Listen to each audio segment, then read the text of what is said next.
नमस्कार. हर्षसागर अभिवाचन सप्तरंग अहिल्यानगर सादर करीत आहोत रामरावांचे महान.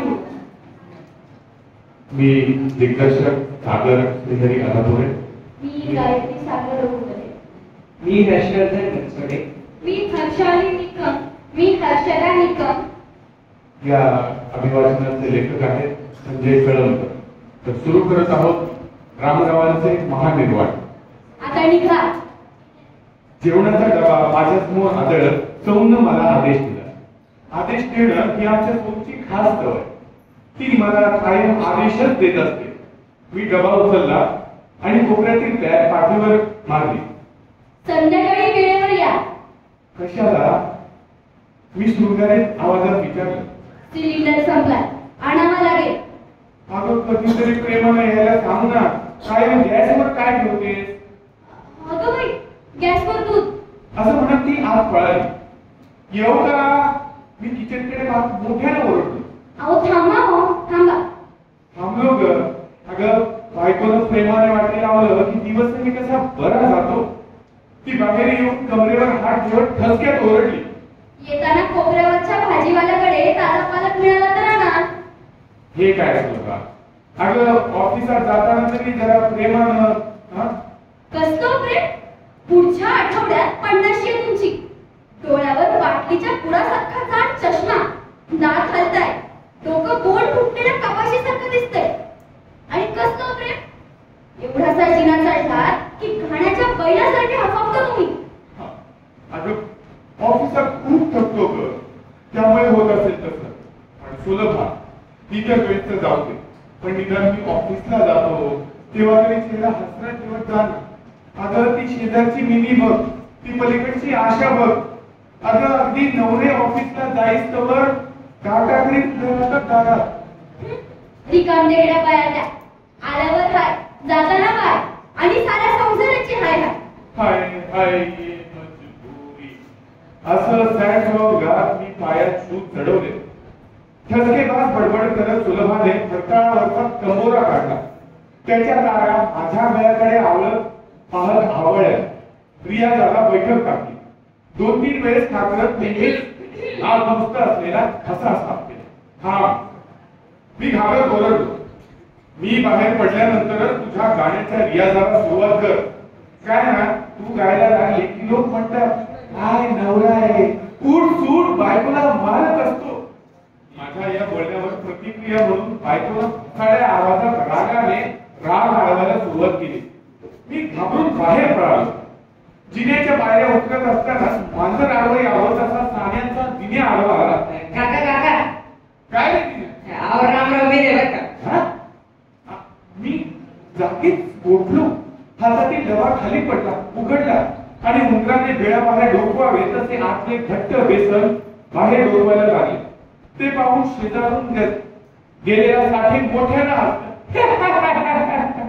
दिन्याने सरळ बॉम्बच टाकला होता. कधी? कुणी सांगितलं? पप्पांनी. आणि ते कुठे? ते गेले ऑफिसला. म्हणाले काकाला सांग रामरावची सोय लावा म्हणून. तसाच उलट्या पावली जिना चढतो. बायकोचं गाणं ऐन रंगात आलं. चाळीतील सारे रेडिओ टीव्ही मोठ्या आवाजात चालू होते. सुलभा गायला लागली की लोक रेडिओ टीव्ही कुठलाही कार्यक्रम असो तो ऐकणं पसंत करेल. सगळीकडे संमिश्र कोलाहल माजला होता. या गदारोळात जिन्यावरचं एक पुत्र आभाळाकडे तोंड करून रामरावांना परत बोलवल्यासारखं अभद्र आवाजात विव्हळत होतं. मी दणादण दरवाजा वाजवला. तंबोऱ्याची काळ फुटावी तसा सुलभाचा आवाज खाडकन बंद झाला. त्याच क्षणी चाळीतले सर्व आवाज फटाफट बंद झाले. पुत्रही एकलव्याने तोंड्यात बाण मारल्यासारखं धबधार पडलं. दरवाजा उघडत तिनं तंबोऱ्या एवढं तोंड वाजत विचारलं, आता काय झालं? अगं ते रामराव गेले. मग तुम्ही काय थांबलात? अगं गेले म्हणजे कुठे शॉपिंगला नाही गेले. अगं गेले, वारले, खलास झाले. अगं बाई, अहो काय म्हणता काय? सकाळी तर टॉयलेटच्या रांगेत 2 तास उभं राहिलेलं पाहिलं मी. उभे नाही आडवे झाले. बरं झालं देव पावला. साऱ्यांशी भांडायचे ते वेळे रामराव. त्या दिवशी एक लादी कापूस घेऊन आले. म्हणे कसे बरे तुम्ही गायला लागल्या म्हणजे कानात घालायला रोज रोज कापूस कुठून शोधायचा? खरे बोलायचे बिचारे. खरंच बस बघतेच तुमच्याकडे. माझ्या या बोलण्यावर बायकोला खाडकन दरवाजा लावून घेतला. खरं म्हणजे या जगात खरं बोलायची सोयच नाही. सुलभा राग गात असलेले राग चुकीचे असले तरी तिचा रामरावांविषयीचा राग मात्र चुकीचा नव्हता. रामराव होतेच तसे. रोज कोणाशी तरी भांडल्याशिवाय रामरावांना चैनच पडत नसे.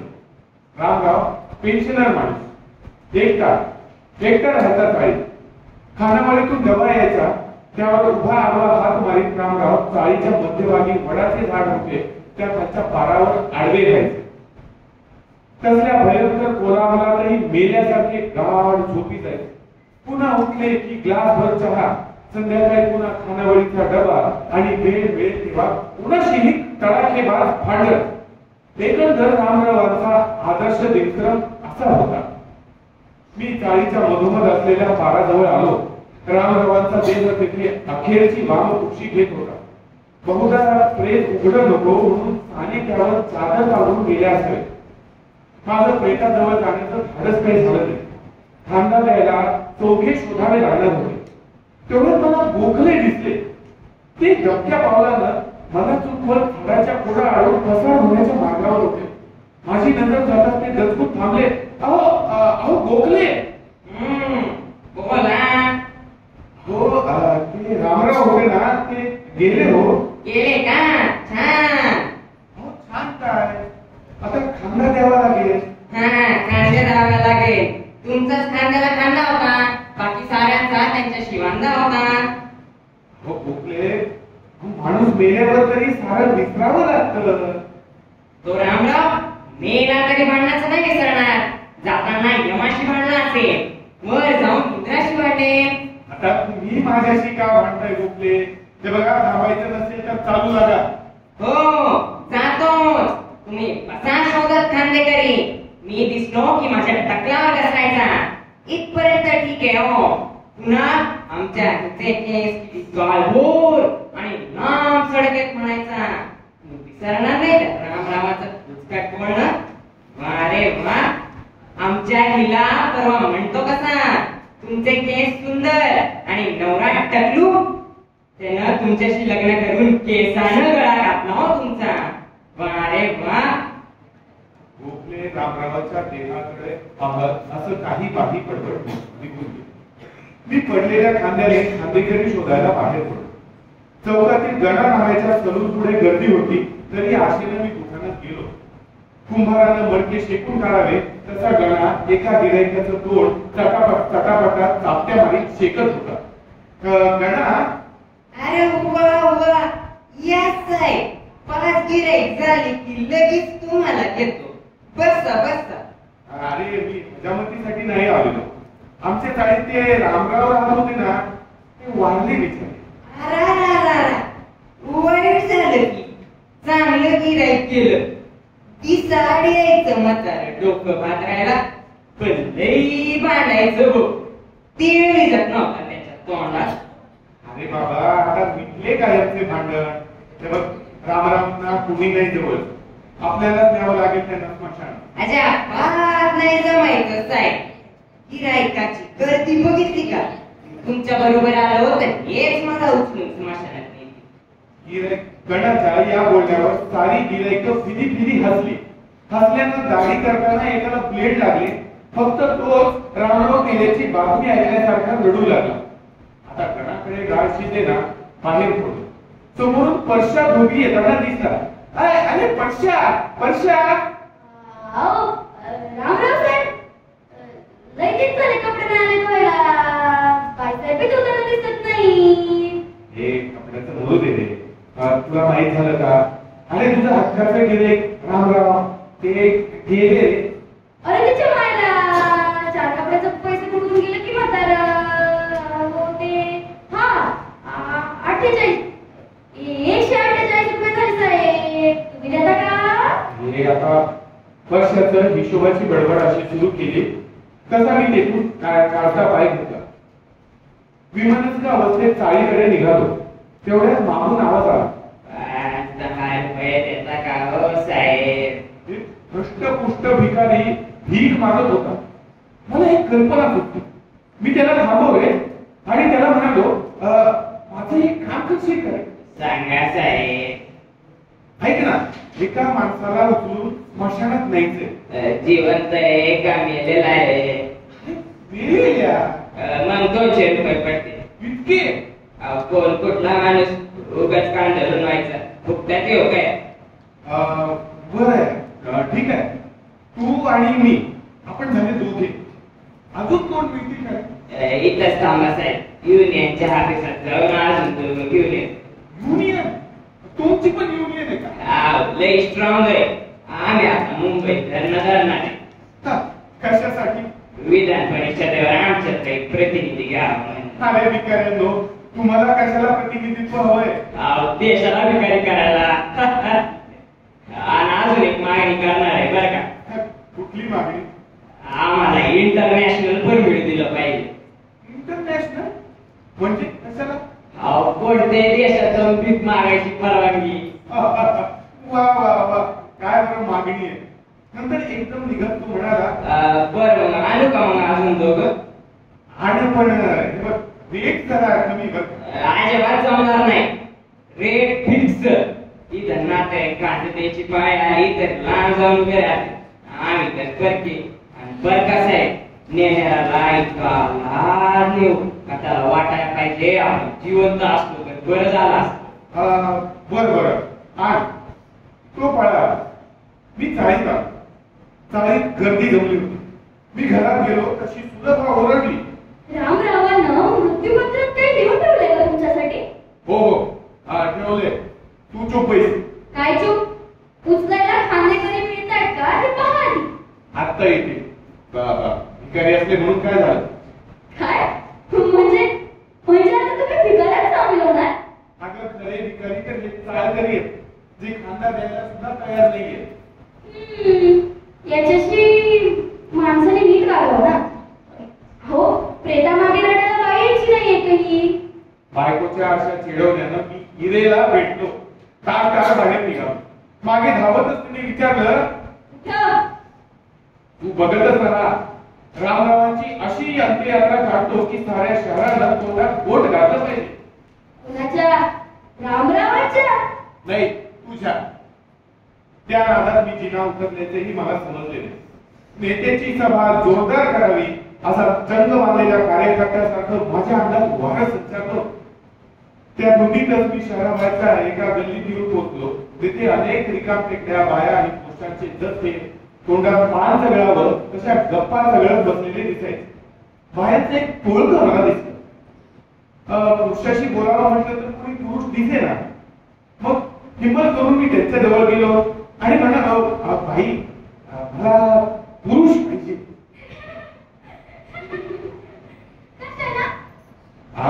म्हणजे काम होतं जरा.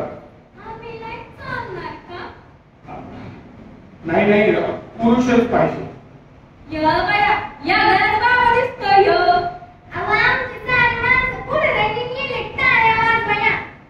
काय आवाज व्हायला म्हणजे? तुम्हाला सांगते, सभा आहे त्या खालच्या चौकात एक मंत्री बियाणार आहे. आमचे 100 माणसं नेले, 100 रुपये रोजानी. मंत्री काही बी बोलला तरी टाळ्या वाजवायला सांगितलंय त्यांना. मी पण अशाच कामाला आलोय. एका मेलेल्या माणसामागे रडायचं. हो, हसायचं नाहीये, रडायचं. असं का? 200 पडतील बरं का? फार होता तो. अरे बाबा, त्या सिनेमातल्या बाया डोळ्याला औषधी लावून खोटं रडतात. त्याचे लाख रुपये घेतात. इथं तर आकाशनी खरं रडायचंय. बरं चला तिघी चौघी चला. पदरानी वारली घालायचं काल बाबा. हो घालायचं, वारा पण घालायचं. त्याचं पेशल भात पडत. मला अंगावरून वारं गेल्यासारखं झालं. चला बायानो, चला तुम्ही मुद्दा ते करू, पण अंत्ययात्रा कशी धूम धडाक्यात झाली पाहिजे. बाहेरनं घेऊन मी चाल राखली. तोपर्यंत भिकारी बाकी दोघांना घेऊन उभा होता. आता पैशाचा बोजा वाढत होता. अंगावरची चादर नीट करण्याच्या निमित्ताने मी रामरावांचे खिसे चाचपले. खोलीची चावी आणि देणेकऱ्यांच्या पावत्या सापडल्या. भिकाऱ्यांचे कपडे खूपच घाण होते.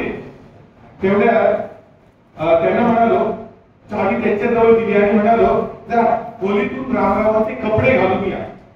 तेवढ्यात एका बाईनं आश्चर्याने विचारलं, या मेलेल्या माणसाची बायको वर जाऊन एवढ्या मोठमोठ्याने का रडते? अहो, ती या मेलेल्या माणसाची नाही, माझी बायको आहे. तंबोऱ्यावर गाण्याचा सराव करते. आता रडले आम्ही. तोपर्यंत शेजारचे चाळकरीही जमा झाले होते. अंत्ययात्रेला नव्हे, गंमत पाहायला. आणि भिकारी रामरावांचे कपडे घालून आले. आता ते इतके स्वच्छ दिसत होते की मीच त्यांच्यात भिकारी दिसायला लागलो. साहेब तेरडे चल माझ्या बरोबर. मी भिकाऱ्याला घेऊन जिनात चढून वर गेलो. बायकोचं गाणं ऐन रंगात आलं होतं. आम्ही घरातील सिंगल कॉट उचलली आणि खाली आली. चाळ गंमत पाहत माझी धावपळ सुरू होती. बायको गात होती, भिकारी सजले होते, बाया रडण्याच्या तयारीत होत्या आणि रामराव ते निवांत पाहुडले होते. चौघांनी मिळून रामरावानं उचललं, पाठवत आणलं. तिनं खर गात खात रामरावांच्या वजनाचा निश्चित केला. चौघे कॉटच्या 4 बायांजवळ थांबलो. मी खून केली. बायांनी स्विच ऑन केल्यासारखा सप्तसूर लावला. आता त्या इतक्या मनापासून रडायला लागल्या की पाहणाऱ्याला वाटावं या रामरावांनी एका पाठोपाठ केलेल्या लाडक्या बायकाच आहेत. बायकोचं गाणं,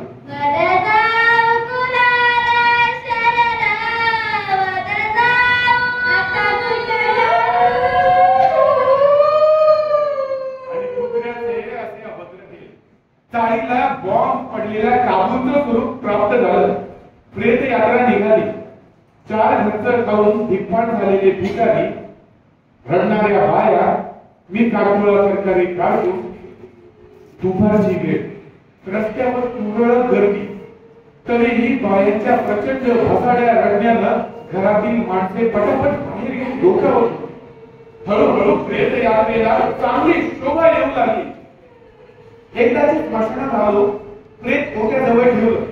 बायांवर ओरडलो, खूप रडल्या. आता बास करा. डोकं उठलंय तर त्या जास्तच रडायला लागल्या. रडताना एक बाई म्हणाली,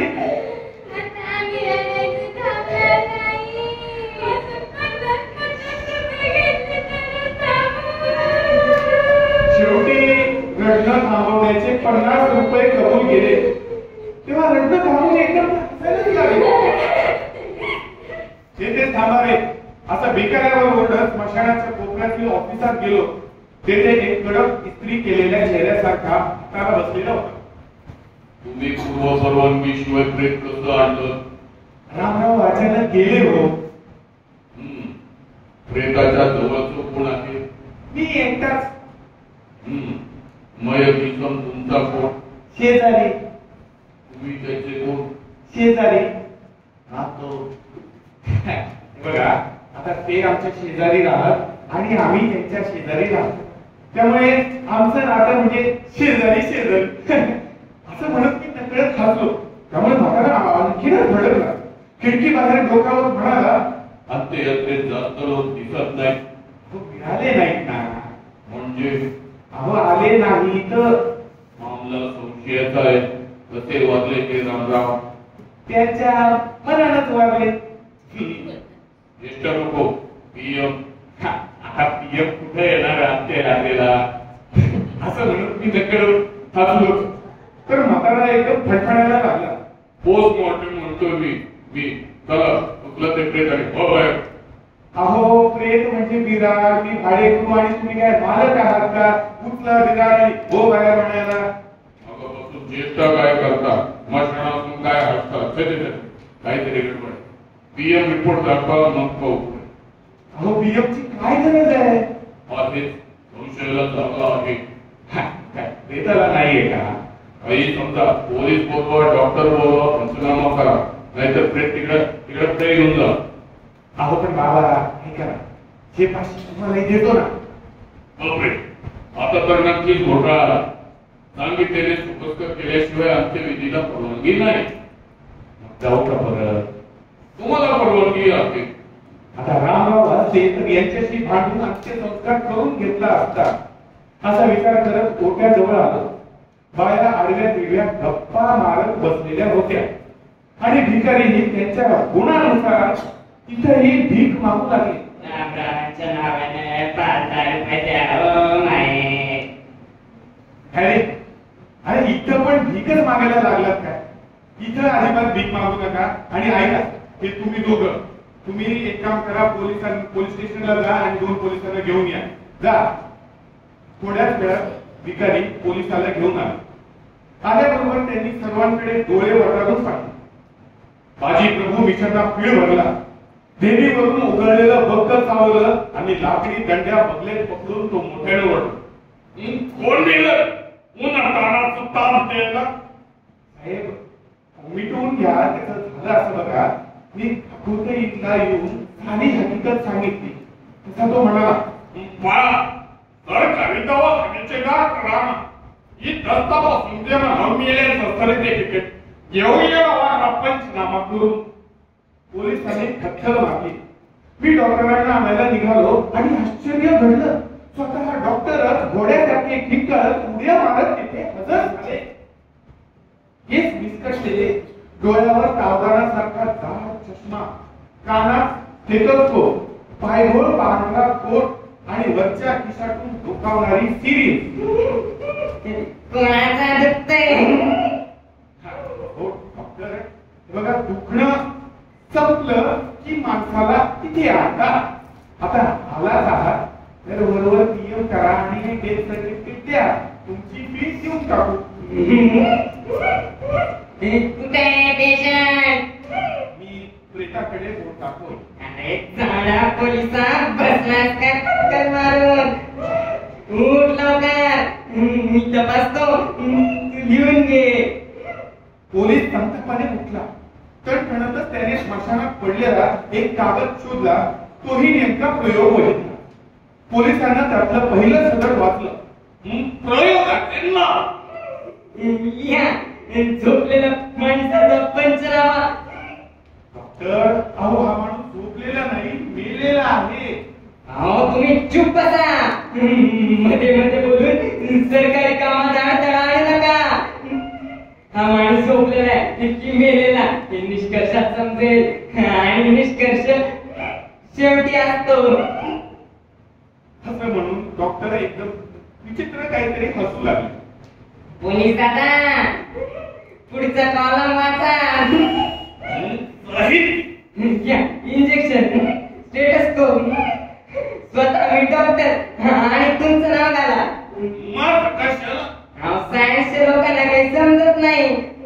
साहित्यात फक्त लिहितात नामलं, परीक्षा नळी, स्टँड, स्पिरिटचा दिवा.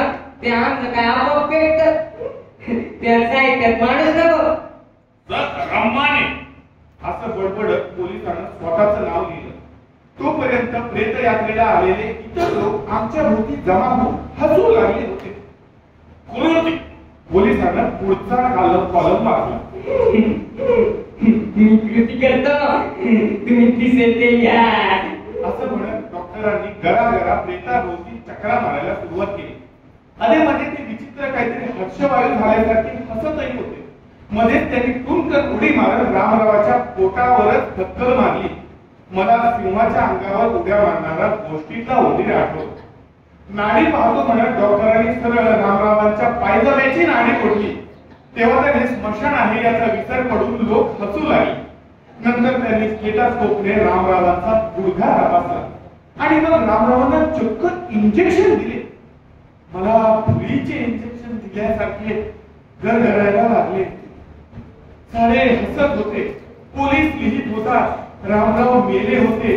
मी मात्र फार वेळा होण्याची पाळी आली होती. आता शेवटी निष्कर्ष. पोलीस घाईनं ओरडले. डॉक्टर एकदम गप्प झाले. त्यांच्या चेहऱ्यावरचं हसू मावळलं. त्यांनी एक एक शब्द सावकाशीनं उच्चारला. निष्कर्ष भयानक आहे. सदर उस्माचा गळा दाबून खून झालाय. आणि डॉक्टर पुन्हा असं विकट काहीतरी हसू लागले. माझ्या डोळ्यासमोर अंधारी आली, पोटात खड्डा पडला. एक इन्सान शिवी हासडत झेप घेऊन पोलिसांना मला पकडलं. मी मोठ्यानं गळा काढायच्या बेतात होतो तेवढ्यात 4-5 शुभ्र वस्त्रातील कंपाऊंडर आरडा ओरड करीत स्मशानात शिरले.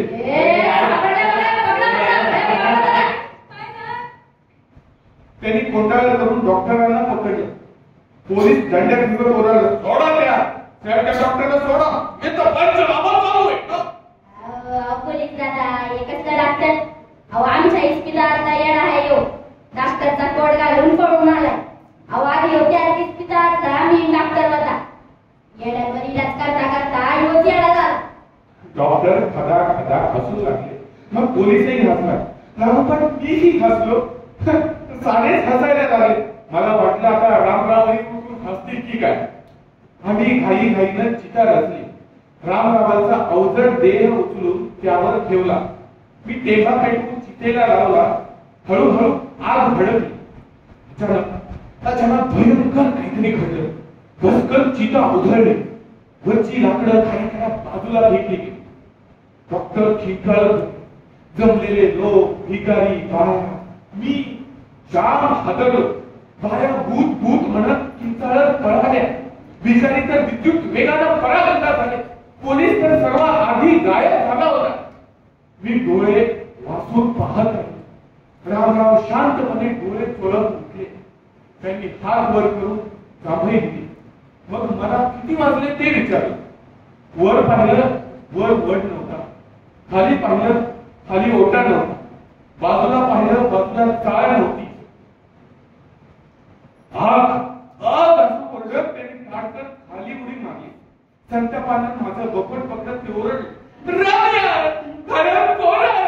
माझ्या काय खोक्याचं पाहिलं घेऊन मला काय आलं माझी पिऊन मला धोका देतो. टाक तुला आता चितेचा टाकतो. रामराव भीतीनं ओरडत मी त्यांना बिरमिठी मारली. आता ऐका प्लीज, हे सारं सागेनं केलं. त्याला तुम्ही मेल्याची खोटी बातमी दिली होती. त्यांनी बातमी पसरवली. चल आदित्य चालेकडे. रामरावांना उचलून नेलेली कॉट आम्ही दोघांनी घरी आली.